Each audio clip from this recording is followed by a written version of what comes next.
जय हिंद दोस्तों। आज के इस वीडियो में हम देखेंगे संतुलित और असंतुलित रासायनिक समीकरण में क्या अंतर होता है। तो चलिए शुरू करते हैं कि संतुलित रासायनिक समीकरण हम किसको कहेंगे। तो देखिए, रासायनिक समीकरण में जो होता है, एक तो अभिकारक होता है और एक उत्पाद होता है। जैसे तीर चिन्ह के इस साइड वाले को हम अभिकारक कहते हैं, और तीर चिन्ह के बाईं तरफ वाले को हम कहते हैं उत्पाद कहते हैं। यानी जो रासायनिक समीकरण में भाग लेता है उसको हम अभिकारक कहते हैं, और रासायनिक समीकरण में जो बनता है प्रोडक्ट उसको हम उत्पाद कहते हैं। तो चलिए, रासायनिक समीकरण में जो संतुलित रासायनिक समीकरण होगा उसमें क्या होगा, तो ये जो अभिकारक है और ये जो उत्पाद है, तीर चिन्ह के दाईं तरफ वाले को अभिकारक कहते हैं और तीर चिन्ह के बाईं तरफ वाले को उत्पाद कहते हैं।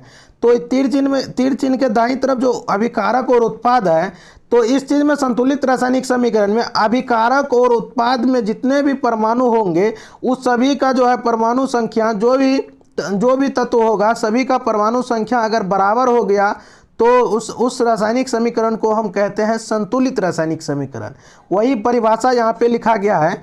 रासायनिक समीकरण में तीर के दोनों ओर उपस्थित तत्व, जैसे तीर के दोनों ओर तत्व जो होगा अभिकारक और उत्पाद, तो वही कह रहा है यहाँ पे दोनों ओर उपस्थित तत्व की में परमाणुओं की संख्या अगर समान होगा तो वो उसे हम समीकरण, उस समीकरण को हम संतुलित रासायनिक समीकरण कहते हैं। जैसे हम एक उदाहरण के तहत समझते हैं। जैसे क्या होता है, H2 और O2 मिलकर के क्या बनाता है, H2 और O2 मिलकर के बनाता है H2O, यानी हाइड्रोजन और ऑक्सीजन मिलकर के जल का निर्माण करता है।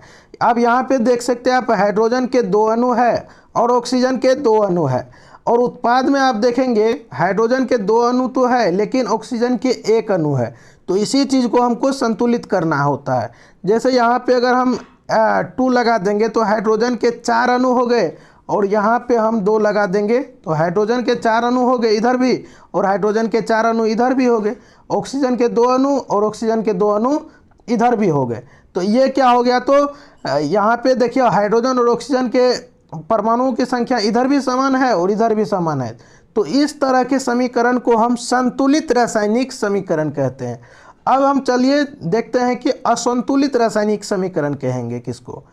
ऐसे समीकरण जिसमें अभिकारक और प्रतिफल कहने का मतलब उत्पाद, अभिकारक और उत्पाद तीर चिन्ह के साथ दर्शाए गए हैं, यानी अभिकारक और उत्पाद को तीर चिन्ह के साथ दिखाया गया है, और किंतु तीर के दोनों ओर उपस्थित परमाणुओं की संख्या समान नहीं हो, असंतुलित रासायनिक समीकरण कहलाता है। यानी कहने का मतलब यहाँ पे अभिकारक जैसे H2 और O2 क्या हो गया, अभिकारक हो गया, और यहाँ पे प्रतिफल क्या हो गया, H2O। आप यहाँ पे देखेंगे कि हाइड्रोजन के 2 अणु है और ऑक्सीजन के 2 अणु है, लेकिन 2 परमाणु इसमें हाइड्रोजन के और 2 परमाणु यहाँ पे ऑक्सीजन के है। यहाँ पे आप देखेंगे तो हाइड्रोजन के 2 अणु तो है लेकिन ऑक्सीजन के 1 ही अणु है। यानी अभिकारक में जितने भी परमाणु है उतना परमाणु जो है प्रतिफल में नहीं है। तो इसी चीज़ को कहते हैं कि ये जो रासायनिक समीकरण है ये असंतुलित रासायनिक समीकरण है।